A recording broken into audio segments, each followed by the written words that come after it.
Crecen los mejores amores, crecen desde el pie. Para sus colores las flores crecen desde el pie. Crece desde el pueblo el futuro, crece desde el pie. Animada el rumbo seguro, crece desde el pie. Cantan para usted los cantores, crecen desde el pie. Un poco de fe y los tambores pueden florecer.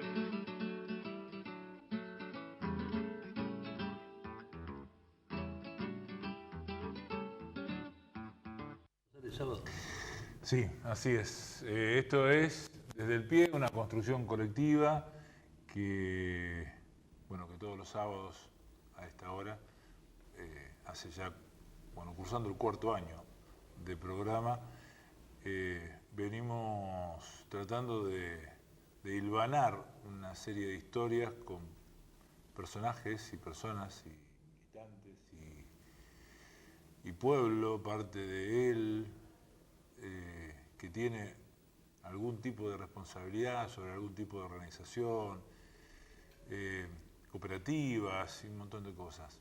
Hoy yo pensaba, ¿no? Pensaba en mi historia personal, pensaba en las veces que me mudé, en las veces que mis viejos tuvieron que cambiar de casa, en lo que significa eso.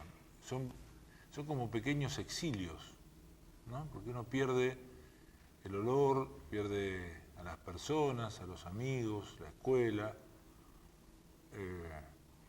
Y después me ubico yo como padre y las veces que me tuve que mudar. Y lo mismo le pasó a mis hijos, ¿no? Alquilando.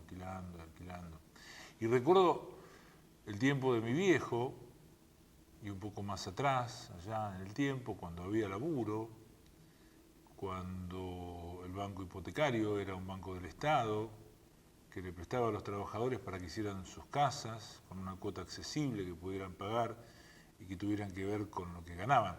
Claro, yo digo que tuviera que ver con lo que ganaban. Ahora hay mucha gente que no gana nada, entonces es mucho más difícil todavía.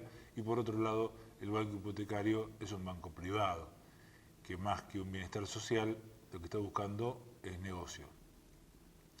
Entonces se complica todo, porque aquellos que se subieron al sueño de los créditos hipotecarios basados en esa sigla UVA, hoy día están con una soga al cuello prácticamente, porque están por perder no plata, están por perder una ilusión que tiene que ver con el hogar. Y el hogar es una definición muy amplia, porque tiene que ver con muchas cosas, tiene que ver con el amor, con que ese amor genera amaneceres que después se van a transformar en luz propia, con hijos o no, pero que encierra toda una historia que a veces pasamos de largo solamente por los informativos, cuando dicen hay tantas casas para alquilar, aumentó tanto el alquiler, esto no se soluciona. Bueno, durante mucho tiempo la persona que hoy con la cual vamos a charlar, mientras fue concejal y después también, porque generó una movida muy pero muy importante, hablar de él en parte también es hablar de esta cuestión y esta problemática de los alquileres, de las propiedades, de los abusos, de las inmobiliarias, de los negociados, de un montón de cosas en la que un funcionario o no, o un elegido por el pueblo porque fue concejal, o no necesariamente tome la decisión de armar una estructura para ponerse al lado del otro. Así lo conocí y así lo sigo escuchando y viendo por distintos medios de comunicación. Vamos a los auspicios. Cuando volvamos, mientras yo me tomo un mate, después le ofrezco uno a él y se los presento.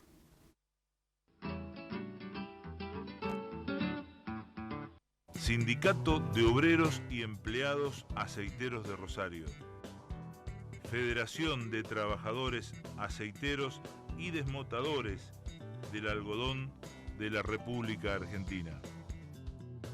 OSIAT Salud, obra social para el personal de la industria aceitera, desmotadora y afines de la República Argentina.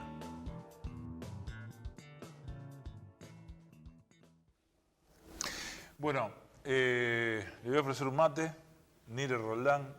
Qué bueno. ¿Cómo le va? Un placer estar acá con vos. Concejal, mandato cumplido, ¿en qué época? 2003, 2007, ya hace mucho. Yo casi ya es una parte de mi vida, un pequeño tiempo. Te escuchaba esta narración que vos hacías y pensaba que lo de la vivienda es un poquito anterior a mí, ¿no? Tiene que ver con donde vivía. Vivía en el centro de la ciudad de Rosario, donde estaba lleno de conventillos, pensiones, en unas casas donde había 60, 70 personas que vivían adentro y muchísimos pibitos, chicos jóvenes. Algunos son amigos, hoy tienen como 40 y pico de años y son amigos míos con los cuales hemos vivido. Teníamos un grupo deportivo, entrenábamos allí y se nos ocurrió juntar a esos chicos y traerlos al club a hacer deporte. Cuando, bueno, hacían deporte, actividades, comían, empezamos a ver que todos estos pibitos vivían adentro de las pensiones, no dormían en la noche, eran expulsados a la calle por distintos motivos, eran los chicos de la Plaza de la Cooperación, en pleno centro de Rosario. Te estoy hablando 80. La Plaza del Che. La Plaza del Che. En aquel momento Plaza de la Cooperación, era el viejo mercado, la Plaza del Che, por supuesto. Ahí en la Cortada Zavala los chicos jugaban, se divertían. Bueno, nos empezamos a trabajar, hicimos un censo de pensiones y empezamos a ver las condiciones de vida que había en ese lugar. Toda gente que alquilaba piezas, hacinados allí, con pisos de agua. ¿Vos ya militabas Yo políticamente? era dictadura militar y empezamos a entender, yo empecé a entender algunas cosas que sucedían y empecé a militar en una agrupación que armamos en términos barriales, éramos unos 40 jóvenes que estábamos ahí, empezamos a armar un grupo político y después mi militancia universitaria hizo que yo empezara a militar en un espacio político y trabajar a la idea de los alquileres, de cómo vivía la gente, sin entenderlo en la dimensión que posteriormente empecé a comprender que todo eso que vos decías recién se resume en una lucha contra la especulación inmobiliaria, que la vivienda no puede ser un negocio, la vivienda en nuestro país debe ser un derecho que tienen todos, que está por supuesto en la Constitución y respaldado por muchas normativas que no se cumplen, que son vacías y que lejos de pensar que la vivienda propia es posible, cada vez es menos posible. ¿Cómo va a ser este gobierno? ¿Cómo va a ser el otro en un periodo modesto? Pensar en resolver el problema de 7, 8 millones de personas que no tienen vivienda. O sea, estamos hablando de muchísima cantidad de inquilinos que quieren ser propietarios, pero que hay que pensar seriamente en una política pública del alquiler para defender sus derechos. En eso estamos pensando, en eso creo que hay que trabajar, para eso no solo hay que defender, como hace la Concejalía Popular y hacemos nosotros, y por ahí ustedes, cuando nos ven a nosotros denunciando cosas porque tienen impacto, es lo que trabajamos, pero lo que hay que pensar es cómo creamos mallas de contención serias para que no sigan siendo abusados en sus derechos. Registro de contratos de alquiler, servicios públicos del alquiler, defensorías del inquilino, vivienda pública en alquiler, herramientas que tienen que estar incluidas en una ley nacional de alquileres, en una ley provincial de alquileres y en ordenanzas municipales que genere organismos, dispositivos, decimos nosotros, en un concepto lacaniano, que se meta por allí adentro de la cultura de la gente y defienda, hasta con un psicólogo al inquilino ese que hoy viene llorando porque no tiene cómo pedir una garantía, porque se le agotaron los amigos y los familiares y el tema está difícil. Hoy nos piden a nosotros una garantía y vos empezás a pensar, se la das al amigo, se la das, pero si se queda sin laburo hay un problema. O sea, todo este tipo de problemas son verdaderamente severos. Y lo que sucede en la Argentina es que la dirigencia política en general, por supuesto este gobierno lo corro de la realidad porque creo que es atroz lo que está haciendo con la cuestión social, no interpretan claramente el problema, la dimensión social del problema del inquilino, no lo terminan de entender, es muchísima gente que está en caída permanente. Un departamento de 3 a un departamento de 2, el de departamento de 2 al más chiquito, el jubilado a la pensión, el trabajador, muchos en la calle. O sea, el hacinamiento en los barrios es cada vez más grande. Antes decíamos 150.000, 200.000, no sé cuántos hoy viven en Rosario concretamente en asentamientos irregulares muy fuertes por la cantidad de gente que también alquila en esos lugares, con inmobiliarias truchas, con señores del negocio.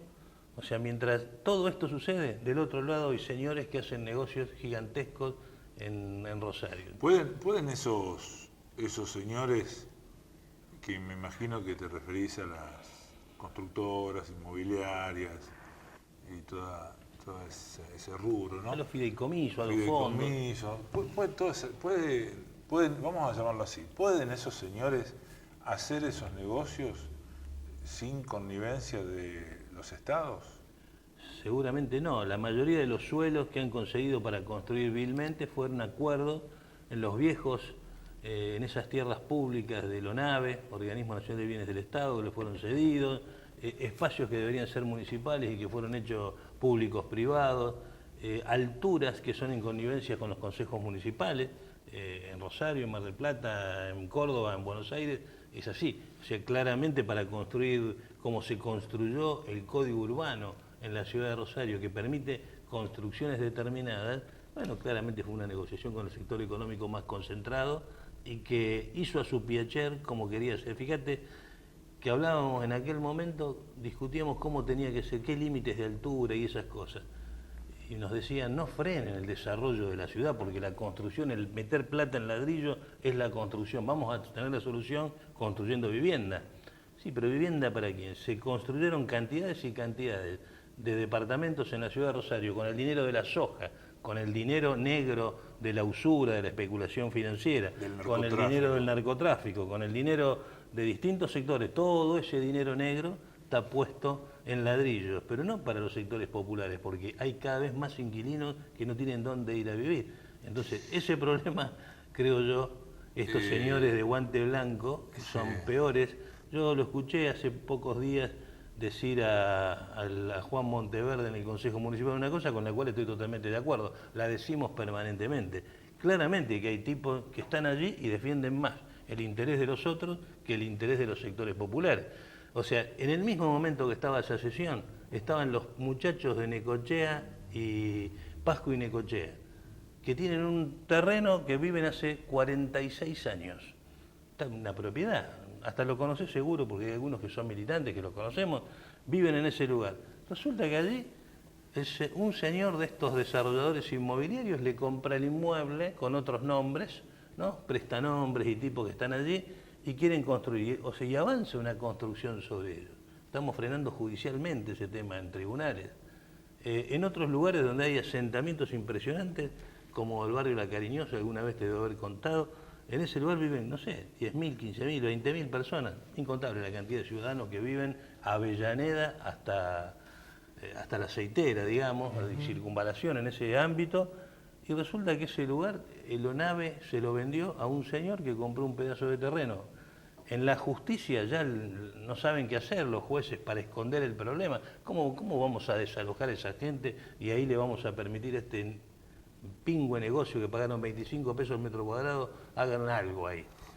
O sea, todas estas cosas, y expulsar a toda esa gente que vive, que construyó el lugar, que el ciudadano que estaba el primer día, que era el que hacía los famosos carros para los caballos, había una canchita de fútbol que no había nadie, era todo un pastizal, pelaron el pasto, hicieron una canchita de fútbol para que los chicos jugaran.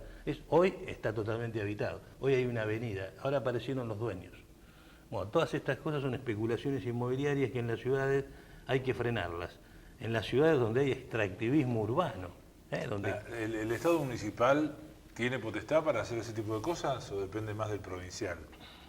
En algunas cosas como esta, primero fue el Estado Nacional con algunas normativas bastante truchas en este último tiempo, donde confunden a los sectores populares y hay gente que va y levanta registros como el RENAVAP y ese tipo de cosas, que está bárbaro. ¿Cómo no le vamos a dar la escritura a la gente? Se la tenemos que dar. Ahora la pregunta es, no vaya a ser que darle la escritura a la gente signifique darle las tierras a un señor que se está apropiando y le solucionemos el problema del juicio. Estos señores que quieren ese terreno, imposible que puedan sacar a la gente que vive ahí porque compraron en forma indigna, compraron con la gente viviendo en el lugar. Ellos pensaban que en un mes con la policía o con algún poderoso sacaban a esa gente del lugar. Eso es inviable, eso es del Estado Nacional. Hay cuestiones del Estado provincial que es la planificación de la obra pública, la planificación de la vivienda popular. En pequeños segmentos yo creo que hubo política pública buena en ese sentido, de intentar hacer, pero es insignificante en términos reales de lo que necesitamos hoy acá. La política municipal, el servicio público de la vivienda, es segmentado sobre proyectos con la dimensión que tiene, proyectos bastante también pequeños. Creo que hay que hacer una vivienda pública. Veo con buenos ojos la posibilidad de que exista un Ministerio de Vivienda de la Nación y Hábitat. Veo con buenos ojos que se piense construir millones de viviendas. Es otra cosa, es pensar distinto del Estado Nacional. ¿Alguna vez en tu historia de militancia con respecto a este tema, viste o sentiste... parece que vamos por buen camino, o nunca pasó eso? Siempre fue así.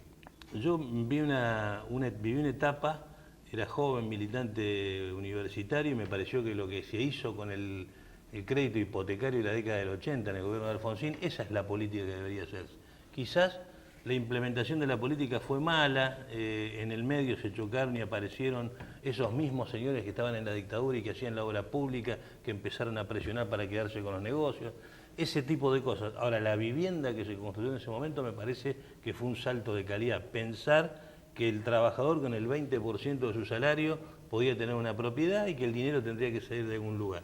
Sin dudas hoy pensar un ministerio de esas características es pensar, un amigo mío que consultamos sobre este tema, urbanista que está en Barcelona, decía, en la Argentina, por como veo las cosas, debería ser un ministerio de la imaginación, claramente. O sea, tiene que ser hay que imaginar de dónde sacás los recursos para ponerlos acá. Lo sabemos. Ahora, ¿cómo lo sacás los recursos de acá y lo pones en este otro lugar? ¿Cómo generás trabajo? Pero ¿cómo generás, vinculación con el hábitat, etcétera? Yo creo que hay que crear vivienda pública en alquiler. Vivienda pública en alquiler, no vivienda pública solamente para los sectores sociales, que sí, hay que hacer toda la que podamos en forma sostenida, pero además vivienda pública en alquiler para los sectores medios. Eso significa romper con algunos negocios. Eso significa romper con negocios, eso hace que el único lugar en el mundo donde los alquileres bajaron es en Austria. En Austria el 30% del mercado en alquiler es privado, el 33% por supuesto, ¿no? El otro tercio es cooperativas, mutuales y el Estado. El otro tercio es estrictamente vivienda pública en alquiler. Eso arrancaron con un proyecto allá hace 30, 40 años atrás. Cuando hicieron eso construyeron 50.000 viviendas públicas en alquiler de un solo saque. Hoy tenés una plaza de mercado en alquiler que regula el precio, los sectores populares todos tienen vivienda, y aquel que quiere tener un departamento mirando el río, aquel que quiere una oficina, un local comercial como corresponde, paga lo que tiene que pagar. Ahora, existe la garantía al derecho a una vivienda digna, un alquiler digno de todas las personas. Esto es lo que hay que hacer. Hoy los países centrales, como en Madrid, en París, en Barcelona, se está pensando seriamente en congelar los alquileres, generar un sostenido plan de vivienda pública en alquiler y pensar normativas que castiguen la ociosidad y la especulación inmobiliaria. Se habla mucho del tema de aquellos que han adquirido un crédito bajo la indexación del UVA, ¿no?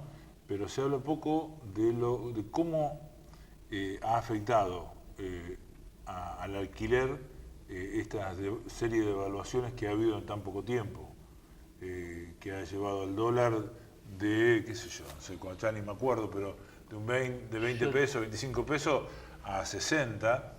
Bueno, ¿qué pasa con el inquilino? ¿Qué es lo que está pagando en este momento? Eso es una pregunta muy interesante. Fíjate vos, que hablamos del problema de la pequeña y la mediana empresa, totalmente real, el desastre, como cierran locales, etcétera. Hablamos de la gente que no puede alimentarse, el IVA dentro de los alimentos, distintas modalidades, todas formas de asistencia a los sectores populares. Y el jubilado, el trabajador que está alquilando y paga más del 50% de su sueldo en alquiler, ¿no pensás que significa que perdió el 30% de su salario? Claro, porque eso no sale en ningún lado, no está saliendo en ningún lado. Por eso fuimos al secretario de Vivienda de la Nación y fuimos al Gobierno Nacional y a los candidatos presidenciales a poner en agenda el tema y le presentamos una serie de premisas. Nosotros entendemos que hay que congelar el precio del alquiler. Es un término duro que le preocupa a las cámaras inmobiliarias, pero hace años que le decimos, si no hay una ley de alquileres, si no atás al salario el valor del alquiler, el aumento, el ajuste del alquiler, esto va a pasar, tarde o temprano se va a desmadrar y va a haber que congelarlo. ¿Es nocivo? Y sí, hay alguien que se perjudica acá. El pequeño propietario, lamentablemente, en beneficio a los grandes propietarios que se pueden dar el lujo de sacar ese departamento del mercado y ponerlo a alquilar para turistas, que encima ahora con el dólar para ellos más barato, todo lo que tenemos acá adentro, vienen más a una Argentina barata a conocer las cataratas, a conocer Rosario, le damos nuestro corazón para que vengan acá y pagan nada con estas plataformas virtuales, con todos grandes grupos económicos que se llevan la riqueza de la región. Hoy tuve una charla muy importante con un titular de una cámara inmobiliaria donde esto le decía, ¿se dan cuenta ustedes que vienen estas franquicias que son en realidad multinacionales disfrazadas? Una que se llama REMAX, ¿vos sabés qué quiere decir? Está haciendo publicidad. Por todos lados, que tiene lados. cada vez más. ¿Vos sabés Sí. qué quiere decir? No. Real Estate Maximum. O sea, el tema de los tipos tienen la grandeza, quieren volver a vivir en 1738. No sé en qué época quieren volver a vivir. Están convencidos, están prohibidos y caminan en el territorio. Bueno, todas estas cosas hay que frenarlas con normativas, con el derecho público de los gobiernos populares, frenando estos avances, defendiendo, haciendo usar la Constitución. O sea, pongamos un tope, no sé, los alquileres hasta 25.000, 30.000 pesos, no me los toqué con una ley nacional de alquileres que garantice que los trabajadores, los estudiantes, los obreros, qué sé yo, la gente común, los jubilados puedan vivir y pagarlo. Mire, una pregunta personal. ¿Por qué con el ímpetu que siempre tuviste, con esto que acuñaste de la Concejalía Popular, con este trabajo durante tantos años de un tema tan sensible como son los alquileres, nunca volviste al ruedo político o nunca fuiste o volviste a entrar al Consejo Deliberante o a la Cámara de Diputados de la provincia? ¿Qué pasó? Porque sos un tipo con mucha fuerza, con muchas ideas, con mucho empuje.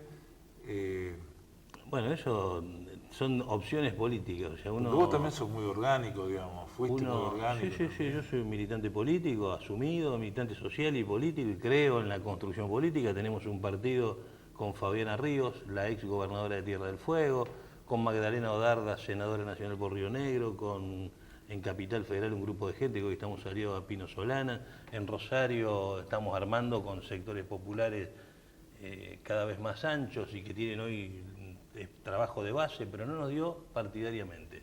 No tuvimos la fortaleza en forma independiente, hicimos una lista de concejales y la fuimos bajando no tuvimos dudas en qué hacíamos, nos parece que el momento político es complejo.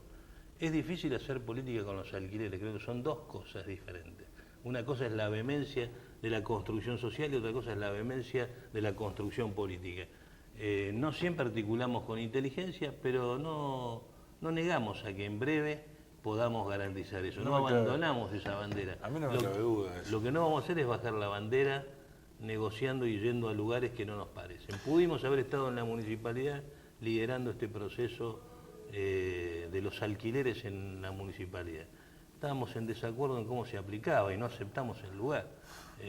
Nosotros lo creemos, lo inventamos. El Consejo Asesor de la Vivienda Digna es una ordenanza mía. El tema de lo que hoy se llama, no recuerdo el nombre, casa, que sé yo cómo se llama en la municipalidad, que es una oficina para sellados, nosotros creemos que debería ser un servicio público del alquiler. Sin un registro de contratos de alquileres no acepto estar en ese lugar, porque tampoco yo voy a militar para engañar a los inquilinos, a la gente que cree en la vivienda digna, en la vivienda social. Durante mucho tiempo yo alquilé y durante mucho tiempo debatí con las distintas inmobiliarias, que no fueron muchas, tampoco voy a dar el nombre de ellas, pensando para la inmobiliaria, ¿el cliente quién es? ¿El dueño de la casa o el inquilino? Debería ser en partes iguales, según dice el Código de Ética del Colegio de Corredores Inmobiliarios, pero siempre, esto entiendo yo, salvo honrosísimas excepciones. Siempre se tira para el lado del propietario. Siempre se tira para el propietario. Basta preguntarle al inquilino, ¿a quién defiende? ¿Por qué el inquilino cuando va a una inmobiliaria a querer alquilar casi que hace un casting? ¿Viste? Va y se tiene que mirar. Cuando ya alquiló y va y es un cliente de la inmobiliaria, tiene miedo, tiene como que no sabe lo que le van a decir. ¿Qué me va a decir esa secretaria, ese secretario que está ahí? En lugar de pensar que es un lugar agradable y confortable, donde va a sentir un desahogo, y eso que va a pagar. Claro, va a Generalmente el Va a inquilino... pagar. ¿Qué quiere decir? Que no hay morosidad, que no hay judicialización de los problemas de alquiler. O sea, muy modesto, por supuesto que se aumentó ahora de 1 a 8, o sea que es mucho, pero por la crisis. Pero ¿por qué no están en la justicia los problemas de los alquileres? Porque el inquilino se porta bien, agacha la cabeza y hace lo que le piden. Le piden 5 garantías de sueldo y el inquilino va y la junta. Le piden una marca de pintura en el contrato de alquiler y el inquilino va y compra esa marca. O sea, realmente eso no existe en ninguna legislación que puedas pedirle una marca de pintura por contrato. Es libre acuerdo de las partes. Un abuso del derecho.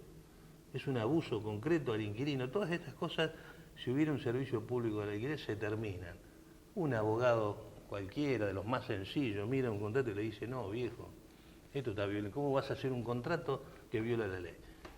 Hay entre 2 y 8 cláusulas abusivas por contrato.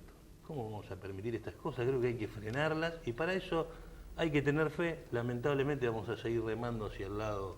Si hay alguno de los oyentes que quisiera comunicarse con vos o con tu gente porque tiene problemas, porque está siendo violados sus derechos como inquilino, ¿dónde te encuentran, Nire? En Entre Ríos 343 tenemos un local.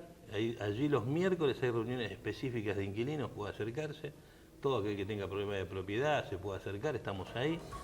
Hay un Facebook de la Concejalía Popular de Rosario, ahí por las redes nos buscan, nos encuentran, todas las otras plataformas también nos van a encontrar, y tenemos un programa de radio, Epa. que vos no sabés, No sabía. es una radio amiga y hermana.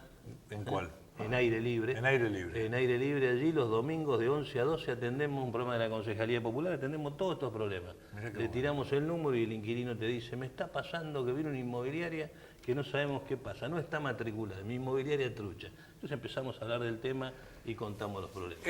La última pregunta. ¿Forma parte del mito esta historia de que hay más casas que gente sin casa? No forma parte. Realmente hay más casas, muchas de esas casas están ociosas y además hay una cantidad terrible de falta de vivienda popular que está por otro lado. No sé si te lo contesté, lo que me decís. Sí. Indudablemente es una responsabilidad del Estado.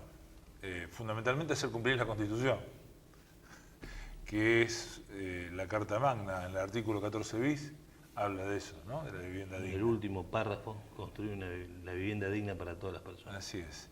Pero bueno, también habla de un salario mínimo vital y móvil, y sabemos que este lugar donde se genera y se acuña el salario mínimo vital y móvil, donde están el gobierno, donde están las empresas, donde están los sindicalistas, es digamos, están hablando de 12.000, 20.000, no sé, una cosa ridícula lo que es ese consejo. Pero bueno, muchísimas gracias por haber venido. La verdad que siempre es un gusto tenerte. No, gracias por invitarme y estar con vos acá. Para mí los periodistas nobles son cada vez menos en la televisión, en las radios, en la profesión, así que yo estar acá para mí es un orgullo, no solo por la amistad que siempre me brindaste durante toda la vida, sino por tu profesión. El señor Nire Roldán, una responsabilidad desde que lo conozco frente a lo que él acuñó como Concejalía Popular, que me parece un hallazgo muy importante, más allá de que el Consejo es el representante del pueblo, muchas veces no es así. De tal modo que él tuvo que generar esta cuestión de la Concejalía Popular casi como una especie de cosa nueva en un lugar donde el pueblo está representado teóricamente. Un abrazo muy grande y nos encontramos el próximo sábado.